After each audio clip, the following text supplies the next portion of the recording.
बताइए, आप लोगों ने अभी न्यूज़ कब देखी है? अभी आज की न्यूज़ कितनी देर पहले देखी है? सर आज से टीवी नहीं खोल पाया, एक्चुअली वैक्सीनेशन था आज मेरा कोई सर। बात, अच्छा हो गया ना, चलिए आराम जी से।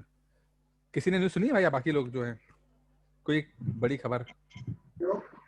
मेरे आज आज न्यूज़ देखा नहीं सर। चलिए कोई बात नहीं। शॉकिंग खबर मेरे लिए थी, मेरे शॉकिंग खबर ये थी कि भाई मैं तो स्पोर्ट्स लवर हूँ एक तरह से ना, और स्पोर्ट्स से बड़ी खराब खबर आई है कि अगर अरे आपने सुना क्या ना, हुआ सर? सुशील कुमार का नाम सुना आपने? रेसलर सुशील कुमार, हाँ हाँ, अरे सर है ना, मतलब लेजेंडरी। क्या हो गया उनको? उन्होंने क्या, उनको कुछ नहीं हुआ, उन्होंने कुछ कर दिया, उन्होंने मर्डर कर दिया। मर्डर केस में उनको पुलिस ढूंढ रही है, और कुछ छोटे को दूसरे पहलवान थे, उनको उसमें लड़ाई झगड़ा किया, और इन लोगों के 4-5 लोगों ने मिलके एक बंदे को पीट दिया और मर गया वो, और ये भागे भागे फिर रही है। अच्छा सर, ये नोटिस जारी किया गया उनके लिए? हाँ, नोटिस जारी हो अवेलेबल? गया, नोटिस जारी हो गया। हाँ सर ये सर, तो देखा, मैंने देखा ये। सिल्वर हाँ मेडलिस्ट थे हाँ। ना शायद? सिल्वर इंडिया का एक, अच्छा ये करंट अफेयर्स बता रहा हूँ मैं आपको, ठीक है? इंडिया का एकमात्र इंडिविजुअल खेल का बंदा जिसने 2 मेडल जीते हैं। 2008 में अच्छा यही है। ब्रॉन्ज मेडल रेसलिंग में, और 2012 में सिल्वर मेडल रेसलिंग में। ये अब याद रखिएगा इस बात को, इंडिया का एकमात्र चल ऐसा बंदा जिसने 2 बार मेडल जीता। नहीं तो इंडिविजुअल हॉकी में जीते हैं इंडिया, हॉकी में गोल्ड है इंडिया के, लेकिन इंडिविजुअल उसमें राइट तो राइट। हाँ, तो ये बहुत sir I legendary. Think okay sir. ये इंडिया के लिए पहला मेडल था ना, आई थिंक ब्रॉन्ज मेडल। नहीं, पहला नहीं था, पहला बताइए, रेसलिंग पहला कौन सा था बताइए, अच्छा बताइए। अरे यार केडी जादव, 1956 ओलंपिक, 52 या 56 ओलंपिक में है, वो भी रेसलिंग में है ये। और ये जो काफी जीके टाइप के सवालों में आता है, ठीक है? और सर पीवी सिंधु ने भी तो जीता था। हाँ, वो सिल्वर मेडल 2016, ठीक है, सिल्वर मेडल जीता है। हाँ। एक अच्छा वो गोल्ड मेडल किसने जीता है? इंडिया का एकमात्र बंदा जिसने इंडिविजुअल गेम में गोल्ड जीता, पहला गोल्ड जीता हुआ। और आई थिंक पहला, अभी भी वो ओनली गोल्ड है वो। सुशील कुमार। नहीं, नहीं नहीं नहीं नहीं। सुशील कुमार नहीं है। कौन सा बताइए भाई, बाकी लोग भी पार्टिसिपेट करें, अरे यार कोई तुक्का ही मार ले। रेसलिंग में या ओवरऑल? मैं क्यों बताऊं ये केवल या ओवरऑल? मैं कह रहा हूँ कि ओलंपिक में एकमात्र ऐसा इंडियन जो इंडिविजुअल गेम में गोल्ड जीता है उसने। अभिनव बिंद्रा। अभिनव बिंद्रा। कब? 2008 Beijing Olympic, Beijing Olympic 2008 10 metre air rifle. 10 metre air rifle में।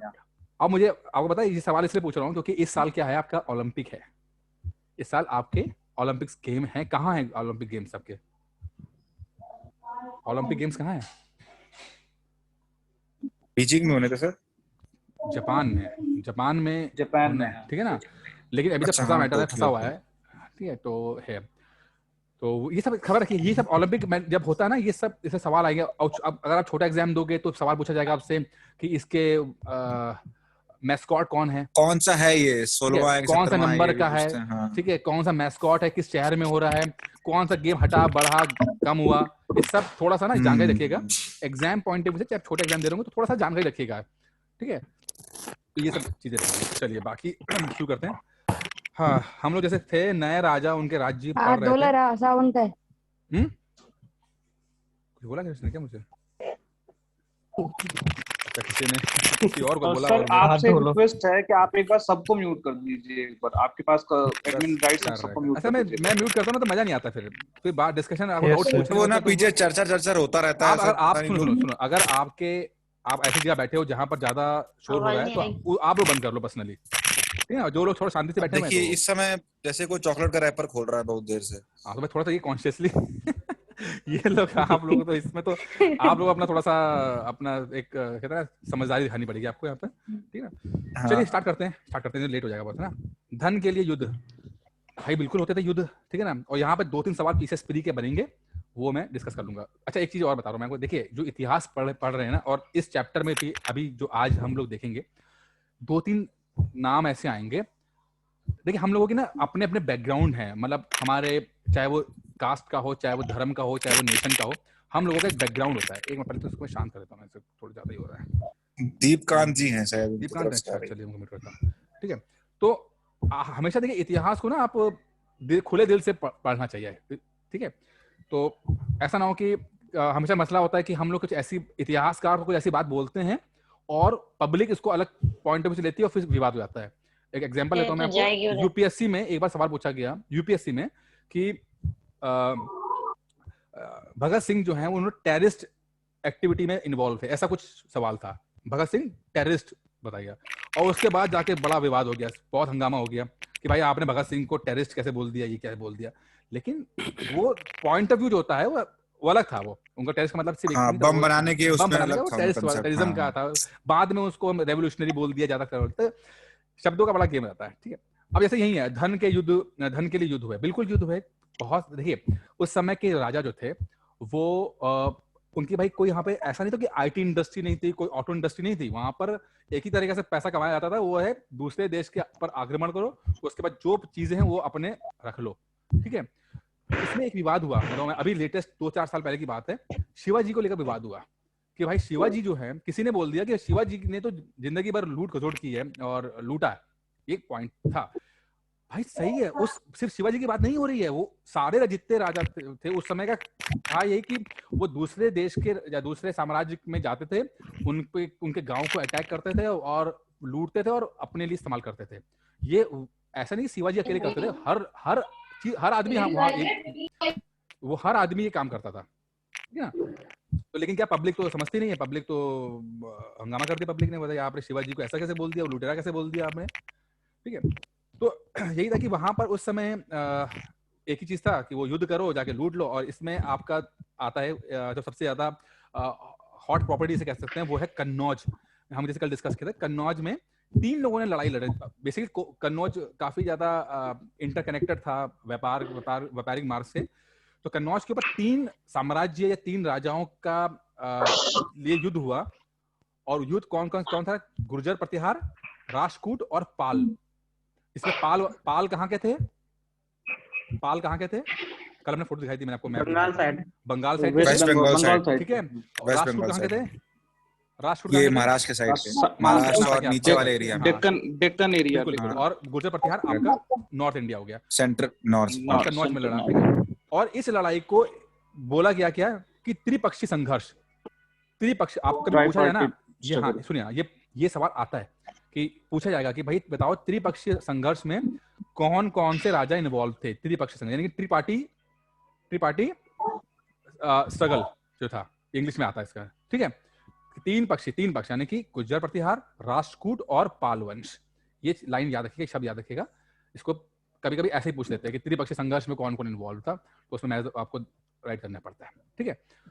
अच्छा, अब वहां पे देखिए बड़ी अच्छी लाइन लिखी एनसीईआरटी में लिखी है कि जैसे कि हम देखेंगे, शासकों ने बड़े मंदिरों का निर्माण करवाकर अपनी सत्ता और संसाधनों का प्रदर्शन करने का प्रयास किया।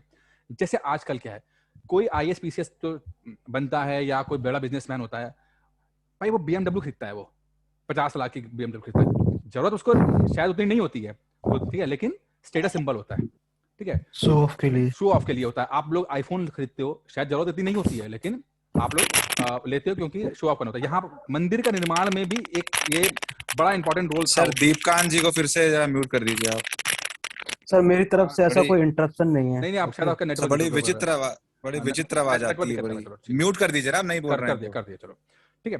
तो अब वहां पर राजा क्या करता था कि अब अपने आप शो ऑफ दिखाने के लिए क्या करेगा भाई, वो कुछ आर्किटेक्चर दिखाएगा, कुछ उस समय मंदिर होते तो बड़े, इसीलिए बड़े मंदिर बनाए गए। एक कारण था कि राजा अपनी प्रतिष्ठा दिखाने के लिए, भाई इन्होंने इतना बड़ा एक मंदिर बनाया हो।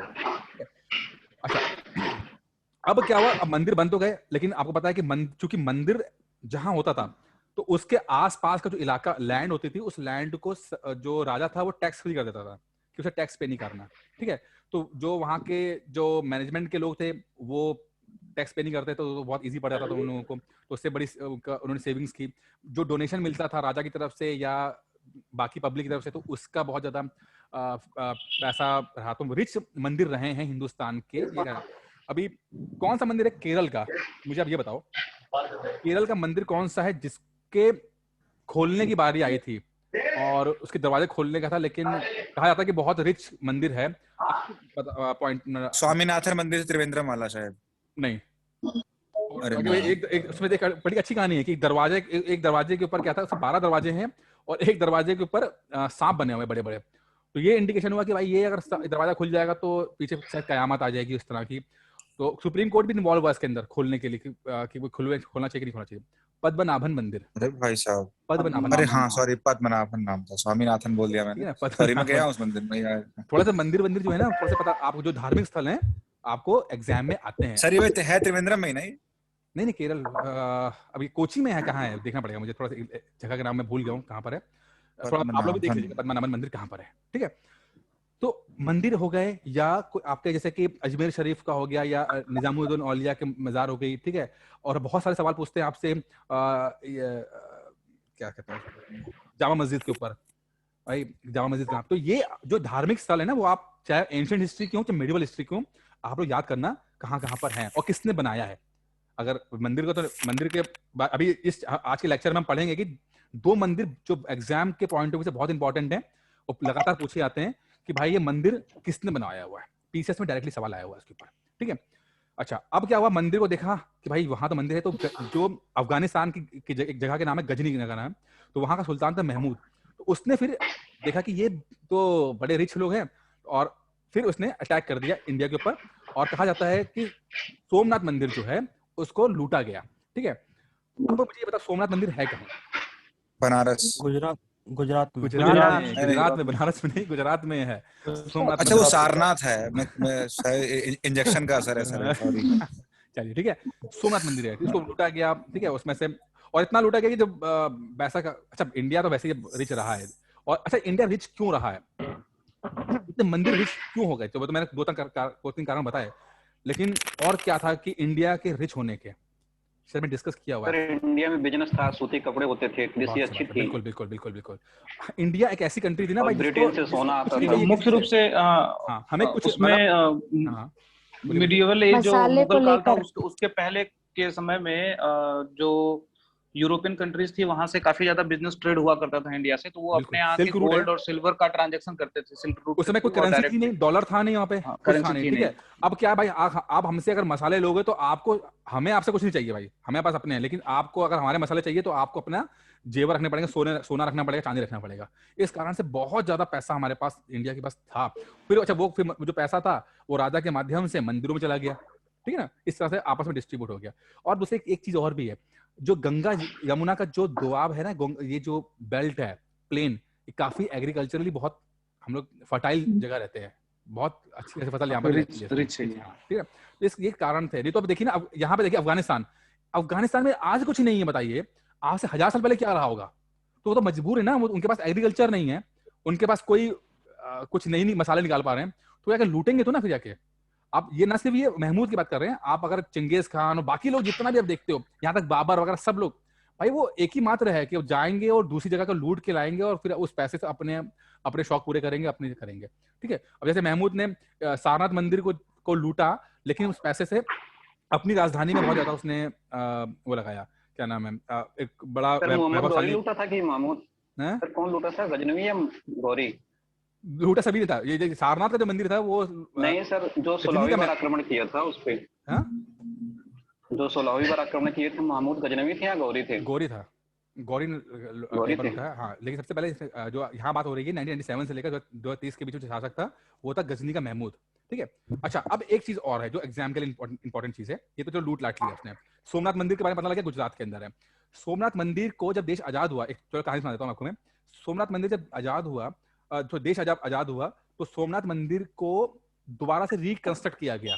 ठीक है, बनाया गया, और नेहरू जी को बोला गया कि भाई आ जाओ आप और इनॉग्रेट करो उसके अंदर। आप नेहरू ने मना कर दिया। नेहरू ने कहा कि मैं एक प्रधानमंत्री हूं, मैं किसी धर्म का रिप्रेजेंटेटिव नहीं हूं, मैं नहीं जाऊंगा वहां पर फीता काटने के लिए।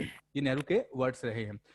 लेकिन जो हमारे राष्ट्रपति थे उस समय के, वो थे राजेंद्र प्रसाद, जो काफी ज्यादा धार्मिक किस्म के व्यक्ति थे। वो उन्होंने, अच्छा नेहरू ने बोला राजेंद्र प्रसाद को, भाई आप भी मत जाओ, क्योंकि हम लोग रिप्रेजेंटेटिव हैं इस पूरे इंडिया के, हम किसी धर्म के रिप्रेजेंटेटिव नहीं है, तो हमें ऐसे कार्यक्रम में नहीं जाना चाहिए जहां पे पूरा प्योर धर्म का काम हो रहा है। लेकिन राजेंद्र प्रसाद ने उनकी बात नहीं मानी, और राजेंद्र प्रसाद गए थे सोमनाथ मंदिर को इनॉग्रेट करने के लिए। चलिए, अच्छा फिर अब जो राजा अटैक करता था, भाई उस समय तो इंटरनेट नहीं है, कोई ब्लॉगिंग नहीं कर सकता था, तो क्या होता था कि अपने साथ वो लोग कुछ इतिहासकार लेकर आते थे जिसको थोड़ा लिखना आता था। तो महमूद ने क्या किया, अपने साथ एक बहुत ही इंटेलिजेंट बंदे को लेकर आया जिसका नाम है अल ब्रूनी। अल ब्रूनी को अपने साथ लेकर आया ताकि मैं जो जो यहाँ एक्टिविटी करूंगा तुम लिखते जाना यहाँ पर इतिहास में, क्योंकि मैं जानना चाहता हूँ कि यहाँ के लोग कैसे हैं, क्या है। थोड़ी जिज्ञासा तो होती है ना कि भाई इतना रिच कंट्री है, यहाँ पे हम लूट रहे हैं इनके मंदिरों को, तो कुछ तो ये कुछ खासियत होगी इन लोगों के अंदर।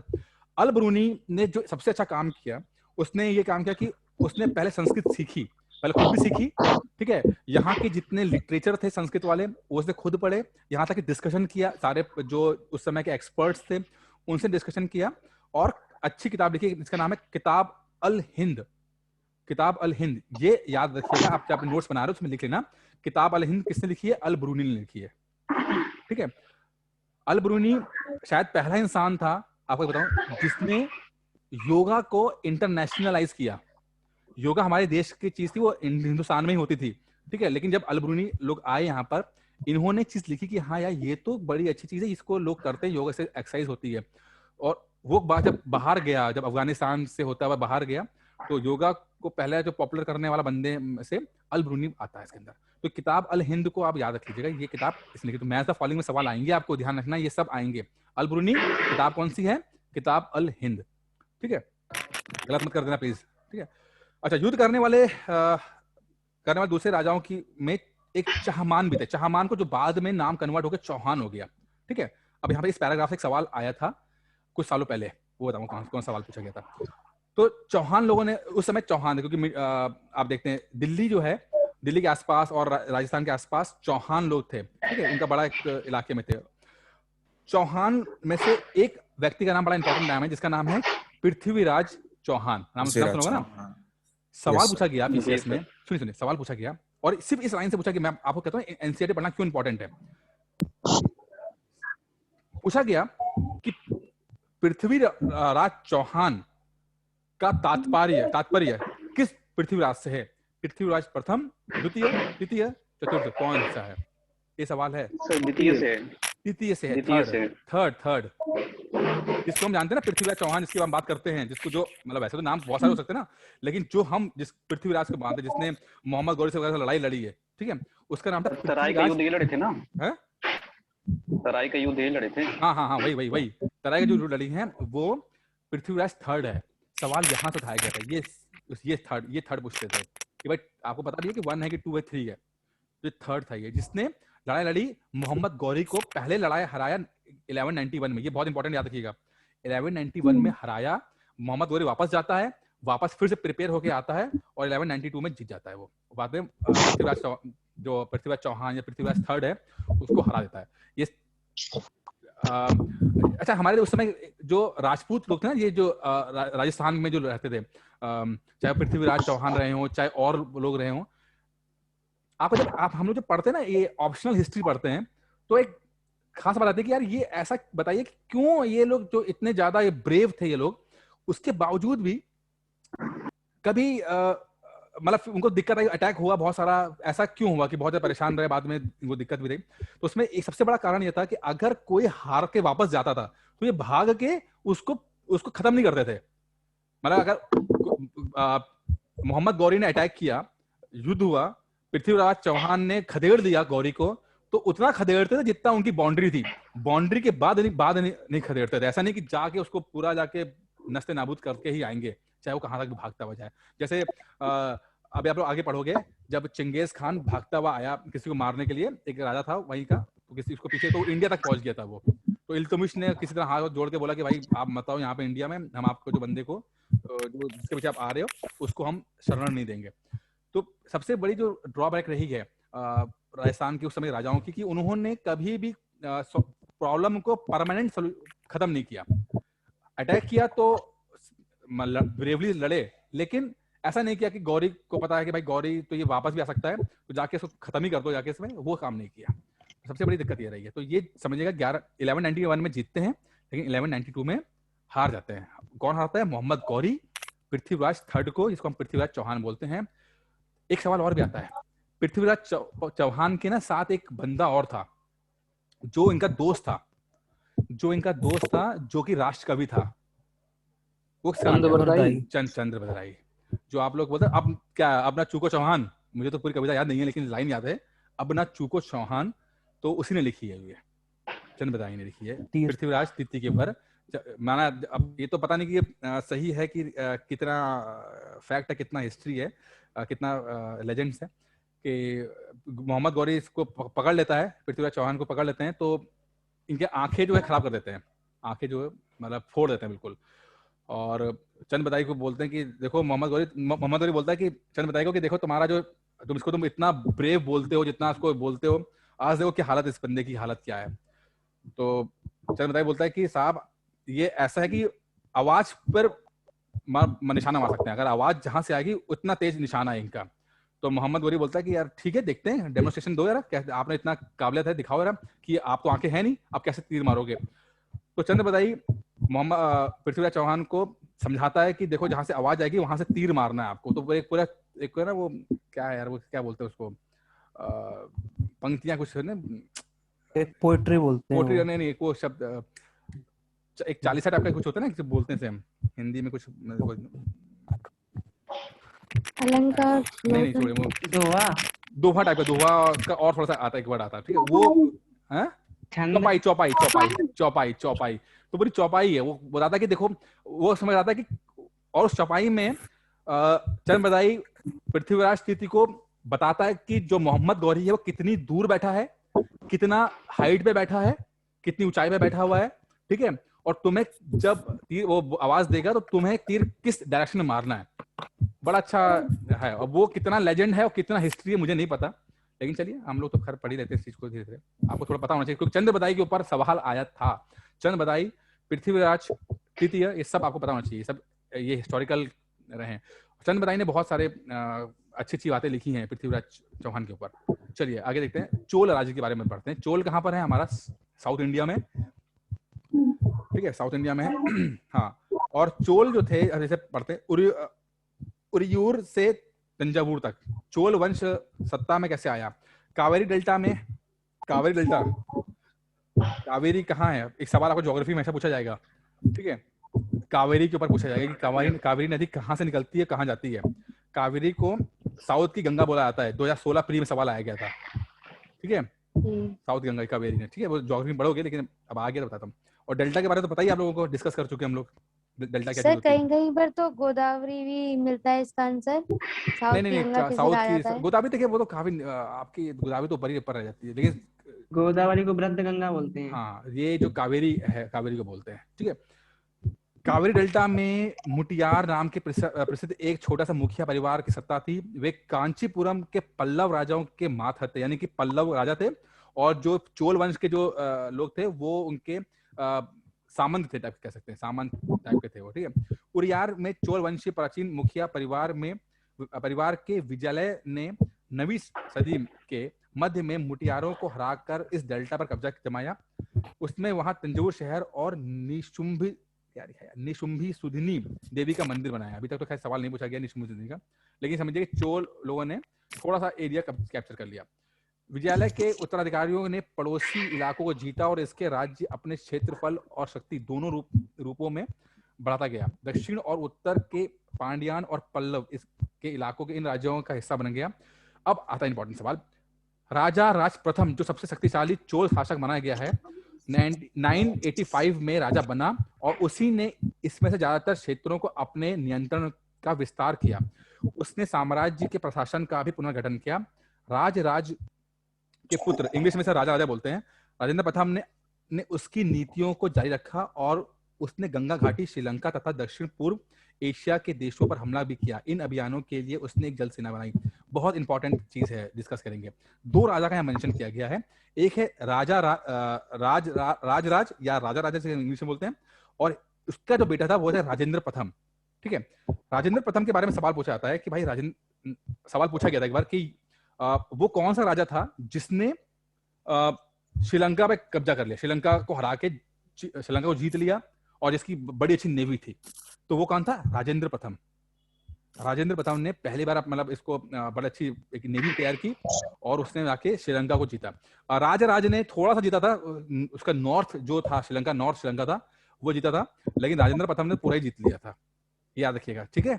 मेन राजा कौन था चोल वंश का? आपका राजा प्रथम, और उसका जो बेटा था राजेंद्र प्रथम, वो उसने श्रीलंका को जीता और उसने नेवी बनाई थी बहुत अच्छी सी, ठीक है, ये एग्जाम में आता है। इंडोनेशिया और मलेशिया तक के क्षेत्र पे जो हाँ, शैलेंद्र राजा पहुंचे और पहुंचा, आगे पहुंचे, देखो इसमें लिखा है सब व्यापारी, देखिए आप देखिए दक्षिण पूर्व एशिया तक पहुंच गया ना, आपके साउथ ईस्ट पहुंच गया, आपके जहाँ पे आसियान कंट्रीज हैं आपके वहां पहुंचा था ये, ठीक है। अभी और डिस्कस कर लेंगे। अब ये पता है ना आसियान कंट्रीज कौन से हैं, ये पता है ना आपको?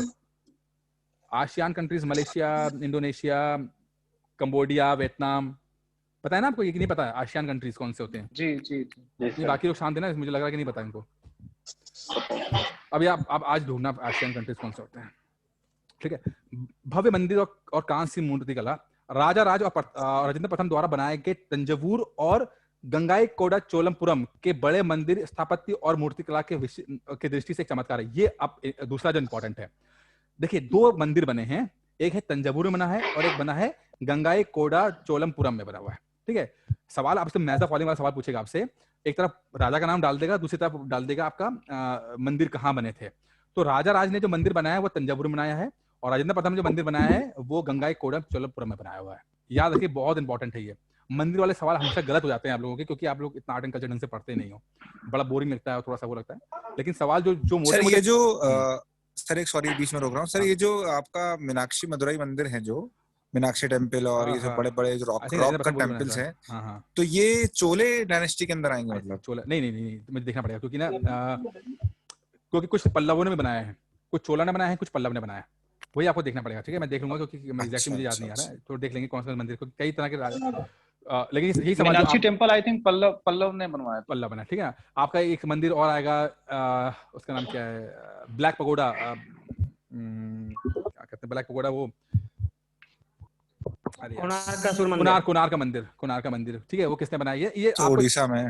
हाँ, 5-6 मंदिर के 5-6 मंदिर हैं। सारनाथ हो गया, ठीक है, आपका ये सर आपका सोमनाथ हो गया आपका, ये बाकी ये दो तंजवुर और गंगाईकोंडापुरम, और दूसरा आपका मीनाक्षी मंदिर और आपका ब्लैक पगोडा, ये 5-6 मंदिर हैं। इसके किस राजा ने बनाए हैं, ठीक है, और कहाँ पर हैं, ये प्लीज याद कर लीजिएगा, ठीक है। धीरे पढ़ेंगे, अभी समझ लीजिए किस राजा ने बनाए और किस साम्राज्य के समय आए, कब आए। और मेंस के में, जब मेंस में आएंगे, जब आपका मेंस आता है तो GS1 में आपको जो आर्ट एंड कल्चर है उसमें ये मंदिर का इंपॉर्टेंट है, मंदिर का जो चीज है बड़ी इंपॉर्टेंट है, वो सवाल पूछते हैं आपसे। वो आपको थोड़ा सा पता है कि मंदिर जो है वहां पर दो तरह के मंदिर है ना, एक नॉर्थ इंडिया के मंदिर, एक साउथ इंडिया का मंदिर, है ना।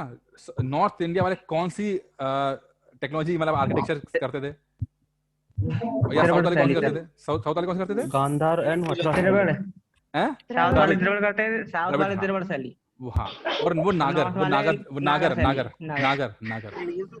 और सुनिए, आप लोगों ने मंदिर जैसे पढ़ा, अभी इसमें पता नहीं दिया कि नहीं दिया, शायद मैंने पहले पढ़ा चुका हूं मैं, कि मंदिर में क्या क्या बोलते हैं, गोपुरम को, मंडप को, शिखर को, मैंने पढ़ाया हुआ है, ये पढ़ लेना, ये एग्जाम बहुत इंपॉर्टेंट है, ये पढ़ लीजिएगा प्लीज इसको, ठीक है ना। मंदिर के ऊपर सवाल आते हैं और वो होते नहीं है, वो तो यूपीएससी में तो बहुत ही मुश्किल पूछते हैं, पीसीएस में आसान पूछते हैं, पीसीएस में इतना मुश्किल नहीं पूछते हैं। अगर आप कुछ चीजें याद कर लोगे तो पीसीएस का सवाल फंस जाता है। वो यूपीएससी में तो ऐसा है कि आर्ट एंड कल्चर छोड़ के जाते हैं लोग, हमसे होगा नहीं। चोल मंदिर अक्सर अपने आसपास में विकसित होने वाली बस्तियों के केंद्र बन गए, वे शिल्प उत्पादन के केंद्र थे। ये मंदिर शासकों और अन्य लोगों द्वारा दी गई भूमि से भी संपन्न हो गए थे, जैसे हम डिस्कस कर चुके हैं।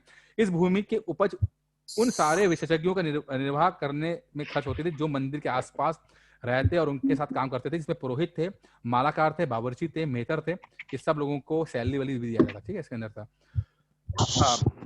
नर्तक आदि थे। इस दूसरे शब्दों में मंदिर सिर्फ पूजा आराधना के स्थान नहीं थे, ये बहुत इंपॉर्टेंट है, ये बड़ा अच्छा है। देखिए हिंदू सिस्टम का बड़ा अच्छा सिस्टम है। लोगों को लगता है कि मंदिर जो होता है ना वो पूजा करने के लिए होता है, लेकिन ऐसा नहीं। जिसने हिंदुइज्म पर पढ़ा हुआ है ना, मंदिर, देखिए हिंदू धर्म में लोग कहते हैं कि यार इतने सारे करोड़ों देवी देवता हैं, ये क्यों है? यहाँ पे सिर्फ एक किताब या एक, हाँ बताइए।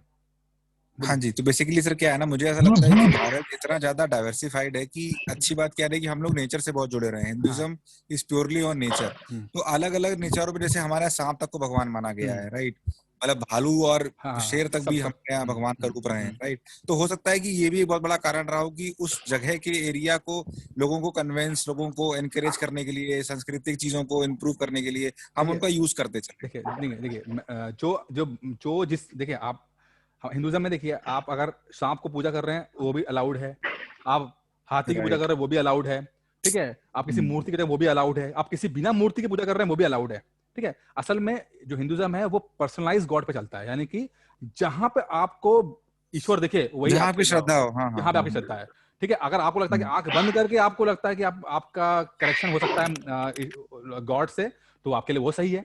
अगर आपको लगता है कि आपको मूर्ति की जरूरत पड़ती है, तो आपके लिए वो सही है। तो यहाँ पर इस चीज को बहुत ओपन रखा गया है, आपका पर्सनलाइज गॉड रखा गया है। तो वो मंदिर सिर्फ पूजा आराधना की चीजें नहीं थी कि मंदिर में जाओगे जब तक घंटा नहीं बजाओगे जब तक भगवान सुनेगा नहीं, ये कॉन्सेप्ट नहीं है, ठीक है। प्रॉब्लम क्या है कि जो हिंदू हम लोग हैं वो लोग भी समझते नहीं कि हिंदू धर्म क्या चीज है, ठीक है, क्योंकि पढ़ते नहीं है तो इसलिए कहाँ समझेंगे। हम सुनते हैं, हम लोग पढ़ते नहीं है। और जब सुनेंगे तो फिर अनाप शनाप सुनेंगे फिर बैठ के किसी ऑर्गेनाइजेशन ने बोल दिया, किसी पॉलिटिकल पार्टी ने जब बोला कि हिंदू ये है, तो फिर वो आप हिंदू समझते हो। लेकिन जिस दिन पढ़ोगे हिंदुज्म को तो थोड़ा समझ में आएगा। अब एक चीज और भी है, आजकल भी है, आपके गांव के सेंटर में मंदिर होते हैं, ठीक है। वो क्यों होते हैं? क्योंकि वो सिर्फ पूजा करने के लिए होते हैं, वो डिस्कशन करने के लिए भी होते हैं, सांस्कृतिक कार्यक्रम को करने के लिए भी होते हैं कि भाई चलो शादी हो गई या कोई बर्थडे मना लिया या कोई पंचायत लगा दी, ठीक है। तो यहाँ क्या लिखा हुआ, आर्थिक सामाजिक और सांस्कृतिक जीवन के केंद्र भी थे, सिर्फ पूजा के लिए नहीं थे कि पूजा हो गई बस कर लिया। वहां तो डिस्कशन भी होगा ना, वहां पे तो बातें भी होंगी। क्योंकि आपने देखो, मैंने अभी कहा द्रविड़ शैली में आप देखते हो कि वहां पे मंडप है ना। मंडप याद है आपको? मंडप मैंने बताया कि मंडप है। मंडप क्या था कि गर्भगृह के सामने मंडप था। गर्भगृह में तो मूर्ति लगी हुई है, लेकिन बहुत बड़ा मंडप है। मंडप का मतलब है एक बड़ा हॉल, बड़ा हॉल है, तो वहाँ कुछ ना कुछ तो बातें होंगी ना, पूजा वहाँ कुछ तो बातें बैठेंगे, डिस्कस करेंगे, कुछ ना कुछ इवेंट और उत्साह को एंजॉय करेंगे, ठीक है। तो ये सब भी होता है मंदिर के साथ जुड़े। हाँ बोलिए सर। आर्थिक बोल रहा है वो, आर्थिक क्या पैसे से मिलते हैं क्या मंदिर से? तो चढ़ावा चढ़ता है उसे यूज करते हैं गांव वाले? कई चीजें। अब कभी वहाँ कुछ हो सकता है कि जो बहुत, जैसे मैं जहाँ सोशल वर्क से जुड़ा, तो मैंने एक मंदिर था, मैं अपनी पर्सनल बता रहा हूँ मैं। तो एक मंदिर था, तो उस गांव उस मंदिर का प्रांगण बहुत बड़ा था, बहुत बड़ा एरिया पे मंदिर बने होते हैं ना, छोटे छोटे मंदिर नहीं, उनका बहुत बड़ा कंपाउंड होता है। तो जब मैंने काम कराया वहां पे लोगों के साथ, उन गरीब महिलाओं के साथ काम किया, तो मैंने उस जगह को मैंने यूज किया, क्योंकि मेरे पास और जगह नहीं थी। तो मैंने उस जगह को इस्तेमाल किया कि भाई ये मंदिर का जगह है, ये सबके लिए फ्री है, आप यहाँ बैठ सकते हैं, काम कर सकते हो यहाँ पर, ठीक है। तो जो आर्थिक कार्यक्रम भी होते हैं, आर्थिक का सेंस वही है। मुझे लगा जो पैसे चढ़ाए जाते हैं उसे वो धार्मिक हो गया ना, वो धार्मिक हो गया ना, वो तो आपके पैसे चढ़ाना। आर्थिक तो आप एक्टिविटीज जो इकोनॉमिक। इनफैक्ट आप देखो ना, एक चीज बताओ मैं आपको, आप वो देखो ना, इस्लाम का देखिए, मस्जिद देखिए आपने, मस्जिद के अगल बगल जो प्रांगण होता है, वहां पर जो मैंने देखा है हमारे लखनऊ में, वो वहां पर आपको दुकानें मिल जाती हैं, वहाँ पे वो स्पेशल दुकानें निकाली गई हैं। तो आर्थिक, क्योंकि धर्म के साथ आर्थिक अर्थ को जोड़ के बनाया जाता है ना, कि कोई भी धर्म बिना अर्थ के चलेगा नहीं, ठीक है। तो आर्थिक एक्टिविटीज सर, जो मस्जिद होती है वो थोड़ी तिरछी से क्यों बनी होती है? तिरछी बनी होती है? नहीं, मैंने तो देखा टेढ़ी सी बनी होती है। नहीं तिरछी तो नहीं मैंने देखी। तिरछी नहीं, गुंबद बना होता है, तिरछी नहीं देखी। हालांकि सर टेढ़ी सी एकदम आपके इलाके में कोई होगी, अब वो तिरछी होगी, लेकिन ऐसा कोई मुझे नहीं पता। अब बाकी लोग आप बताओ, आप लोग जो सर गलती से तिरछी हो गई होगी। हाँ, वो मैं फिलहाल ऐसा तो मैंने देखी नहीं। हाँ, एरिया कम पड़ गया या कुछ अलग कर गया, वो अलग बात है, ठीक है। अच्छा, मंदिर के साथ जुड़े हुए शिल्पों में सबसे विशिष्ट था कांस्य प्रतिमा का काम। कांस्य प्रतिमा याद आ रहा कुछ आपको? कांस्य प्रतिमा कहाँ पे हमने पढ़ी थी? कांस्य प्रतिमा कहाँ पढ़ी थी? कांस्य प्रतिमा हम लोगों ने हड़प्पा मोहनजोदड़ो में पढ़ी थी हम लोगों ने। कांस्य मतलब ब्रॉन्ज, ब्रॉन्ज, ठीक है ना, वहां पढ़ी थी हम लोगों ने। तो वहां पर जो मूर्ति थी, नर्तकी की मूर्ति थी, ठीक है। बहुत छोटी सी है वो, मतलब फोटो में बड़ी दिखती है, लेकिन है वो छोटी सी, 2-3 इंच की छोटी सी बनी है वो। और उसमें उस मूर्ति के साथ हम ये समझ पाते हैं कि वो मूर्ति को बनाने में जो टेक्नोलॉजी इस्तेमाल हुई होगी, तो हड़प्पा वालों के पास टेक्नोलॉजी है, तो इसका मतलब है कि वो काफी एडवांस टेक्नोलॉजी इस्तेमाल करते थे मूर्ति बनाने के लिए, ठीक है। अब जैसे ब्रॉन्ज, एक सवाल आपसे पूछेगा कि भाई ब्रॉन्ज होता है वो किससे बनता है? कांस्य किससे बनता है? तांबा और टिन। ये सवाल तांबा, ठीक है। ये आपसे कॉपर प्लस टिन, है ना। ये ऐसा सवाल पूछा गया, जस्ता कॉपर रहते ना, हाँ। तो ये सवाल पूछा गया था पीसीएसपी में आपसे साइंस के पॉइंट ऑफ व्यू से। चोल कांस्य प्रतिमा संसार सबसे उत्कृष्ट कांस्य प्रतिमाओं से गिनी जाती है। ज्यादातर प्रतिमाएं तो देवी देवताओं की होती थी, लेकिन कुछ प्रतिमाएं भक्तों की थी। जो मूर्ति कला में आपको ये तो याद रखोगे, लेकिन एक और याद रखेंगे आप, जो है हमने पहले पढ़ा था, वो है गांधार टाइप ऑफ मूर्ति बनाने वाला। गांधार याद है ना, पढ़ा था हम लोगों ने 6th क्लास में। गांधार जी सर, मथुरा में थे ना, मथुरा में गांधार था। किसने, कौन लेकर आया था?